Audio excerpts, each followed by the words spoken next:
Hi, it's Calorie Deficit Queen, and I'm answering all of your questions from the November Diet Bet. Trying to get fit for life asked, is it possible to be tracking in a calorie deficit, working out, and not be losing pounds, but a ton of inches?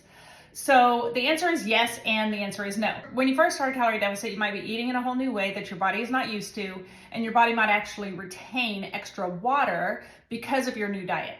So in the first week or two, you might notice inches being lost, but not weight. But after that, if you are tracking your calories accurately and you are staying in a calorie deficit consistently, then you should see pounds start to drop. Susan D asks, when do I know what is a healthy weight for me? So this is a very complicated question, and it comes with a complicated answer. Even if you're not where you want to be weight-wise, it doesn't mean that you necessarily have to or need to lose weight. There is no one-size-fits-all formula for how much you should weigh, and healthy might look different for different people. So the questions we should be asking ourselves is my weight stable? Do I have energy? How do I feel? Do I feel healthy? Do I feel happy? And where's your resting heart rate? Between 60 and 100 is okay, but closer we are to 60, the healthier we are. So just know that your healthy looks different than somebody else's. Steph Star says that I know you recommend Sweat Ethic protein powder, but I was wondering if there's one that you can recommend that I can buy locally. Well, first of all, I don't know where locally is for you. However, I can tell you I really do love Sweat Ethic. It's amazing tasting. But I also love BPN, which stands for Bare Performance Nutrition, a fantastic protein powder. And the right answer to this is use the protein powder that you like best, because it's the one that you're going to use, and the one that you're going to use consistently is the one that you should use. Christine J wants to know, what are some good ways to get in some protein? So I aim for about 20 grams of protein at least with every single meal. And I aim to get in protein with every snack. So if your snack is an apple, pair it with some peanut butter. If you don't like peanut butter, pair an apple and eat some lunch meat along with it so that you also get protein. And if you're having a hard time getting in your protein and you eat 4 ounces of protein at every meal, then just bump that up to 6 ounces every meal. And finally, protein shakes or protein drinks are also a great way to get in extra protein daily. Judy R says, do you count your coffee and other drinks towards your water? I don't count my coffee towards my water. I consider my coffee completely separate than my water. I do drink 6 of these a day. This holds 24 ounces of water, but notice it's not water colored because I don't like water flavored water.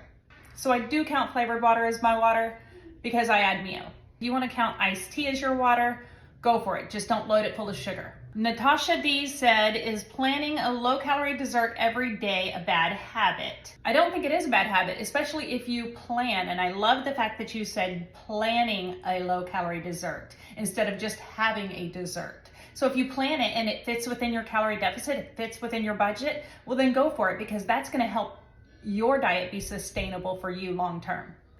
Nancy J asks, why is it so hard to keep weight off? Well, the reason it's so hard to keep weight off is because the habits that you put in place when you start a diet, sometimes those habits that you put in place are restrictive or not sustainable. So you want to think about every single habit that you put in place and ask yourself, is this something that I can do for the rest of my life? I plan on drinking 6 of these a day, every single day for the rest of my life, consistently. If I don't for a day, that's fine. But am I going to be consistent with that habit? Absolutely. So if you're hitting it hard and going to the gym 5-6 days a week, and that's not sustainable for you, then ask yourself what is sustainable and do that. We have to know that there is no finish line to weight loss. And the habits that you put in place now are the habits that you're going to have to keep in place forever. Carla C is a nurse that works at a hospital setting. She's super busy, and she wants to know if working out 2 to 3 days a week is even worth it. Totally worth it, absolutely. If working out 2 to 3 days a week is something that's sustainable for you, by all means do it. I would rather you work out 2 to 3 days a week than not work out at all, because we want to slowly build muscle, and it might take you time, but that's okay. She also asked about simple meals and simple snacks that she can throw together to take with her, probably on those long shifts that she works. If you haven't looked at my low calorie lunch prep ebook yet, there's some really simple meals in there. And as far as snacks go, pack your favorite fruits, pack your favorite vegetables. Rice cakes are fantastic. Rice cakes come in a variety of flavors, and then there's always protein shakes. And lunch meat paired with a low-calorie tortilla is also a great snack. Renee D asked me to help her understand the difference between weight loss, weight maintenance, and weight gain. And really, it's just a matter of, are we in a calorie deficit? If you're in a calorie deficit, you are going to lose weight. Calorie maintenance is having an input of the same amount of calories that we output, meaning your weight is going to stay consistent. And weight gain, we would have to be in a calorie surplus. In other words, we'd have to eat more calories than we output. If you're in a fat loss phase, you want to be in a calorie deficit so that you lose fat, but we don't want to end up losing muscle as well, which is why we want to incorporate just a few days a week of weight training. Eventually, when you hit your goal, you're going to be at weight maintenance. But here's the thing, you can't go straight from a calorie deficit to calorie maintenance.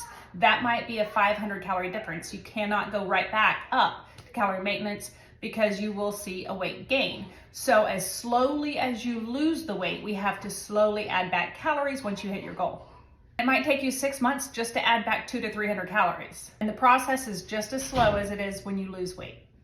Marielle B asks, what are some strategies for getting back on track after you've gone way over your calorie deficit on a given day? So much like Thanksgiving might be. First of all, don't punish yourself for it. Don't over-restrict yourself with calories the next day. Just get right back on track, eating normally like you would any other day. Track all of your healthy habits, track your water, track your calories accurately, and that is it. Janet O asks if I've ever heard of anyone with a long curvy intestine that makes digestion difficult, and the truth is I have not, and my recommendation would just be to consult your physician. Karen F was recently diagnosed with celiac disease, and she is looking for gluten-free options that are not highly processed. The best suggestion I have for you is to visit the Vegan 8 Brandy page. Yes, her recipes are vegan, but you don't have to be vegan to use her recipes. I use her recipes and then I add a meat source to it. A lot of her recipes are gluten-free, not processed, and they're fantastic. Big recommendation to her page. Natasha D wants advice on balancing hormones. So there's 3 things I would do to balance hormones. Get really good sleep, exercise regularly, and get in some extra fiber, because regular bowel movements actually promote balanced hormones. Sumner M wants to know if I use pre or post-workout recovery supplements. I do not. The only supplement that I use would be extra protein from the protein powder, and I use whey protein powder by Sweat Ethic. And she also wants to know the difference between casein protein and whey protein. So the main difference here is the way they digest. Casein protein digests much slower, and whey protein digests much quicker. Whey protein is typically better after a workout, and they both contain all the essential amino acids, but whey protein has more leucine in it, which is one of your essential amino acids, and the leucine really helps with recovery and building muscle. So the whey protein is typically better for after a workout, and casein protein is usually better if you're going to have protein late at night. And finally, she wants to know, is it really a 1-to-1 ratio of grams of protein to body weight? It is about a 1-to-1 ratio if you're looking at your goal weight. If you're 200 pounds trying to get to 150 pounds, you don't want to eat 200 grams of protein a day. You would rather eat 150 grams of protein a day. It doesn't have to be perfect. You can eat a little bit less at first if you're having a hard time getting in protein, and then slowly ramp up that protein. Marielle asks, what are some tips for transitioning from a calorie deficit to calorie maintenance and tools for figuring out the right calorie intake for maintenance? So I always go to tdeecalculator.net. I pinned a video in my Instagram at the very top that tells you how to calculate your calorie deficit through tdeecalculator.net, and you can also use that same tool to calculate your calorie maintenance. If you hit your goal and you're going from deficit to maintenance, you don't want to make that big leap in one day or even 1 week. Say your deficit is 1,400 calories and your maintenance is 1,900 calories, you don't want to make that leap. If it took you 6 months to get that weight off, it's probably going to take you about 6 months to slowly add back calories while you do weight training so that you build muscle and your BMR raises, your metabolic rate raises, so that you can burn the extra calories that you intake. The reverse diet is a really slow process, but if you do it right, you can add back calories and get right back to maintenance calories. Michelle says her calorie deficit is right around 1,550 and she works out 3 to 5 days a week. Is it wrong to eat 1,200 calories on the days that you don't work out? So I think the better question to ask yourself is, do you feel restricted? How does that calorie deficit make you feel? Susan D says, for those of you who are looking to get in more protein, an easier way to do it is Sweat Ethic protein powder, and she doesn't sell it and she's not an ambassador, and she says it tastes amazing. And Susan, thank you for that amazing plug, because here's the deal, it really is amazing tasting. And I want y'all to know that protein companies email me at least once a week asking me to be an ambassador. Here's the thing, I specifically chose Sweat Ethic because it's something that I used anyways. I love the way it tastes. It doesn't have some funky taste afterwards. And I have no problem saying that Sweat Ethic is my favorite, and then Bare Performance Nutrition is another favorite of mine. Paige J says, how do you handle hydration when you're traveling long distances and it's not feasible to stop and pee every hour? My husband would totally love this question because when we go on long trips, and some of y'all are doing that for Thanksgiving holidays, my husband tells me, do not drink all of your water because I would have to stop and pee at least once an hour. Here's the deal. On those travel days, I really just don't get in my water. And that's okay. Because every other day of the month, have I gotten in my water? Absolutely. Does that still make me consistent? Sure does. And won't wreck your body by not having all of your water for 1 or 2 days. And Kathy W wants tips for eating out. My biggest tip for that is Google and making a plan. So Google the restaurant you're going to. Most all restaurants at this point post their calories. Make your choices before you go and stick to those choices. If you are going out to eat and it's an event, another quick tip is to choose one. I mean, to choose either an appetizer, a dessert, or a glass of wine. Don't have appetizer, meal, dessert, and wine. Choose one. Maybe your meal with a glass of wine. Maybe your meal with a shared dessert. Maybe a shared appetizer in your meal. But don't choose all three and eat your meal. Choose one and you'll mitigate the amount of calories you consume. Thank you guys so much for asking these questions because I bet a lot of people had the same questions you did.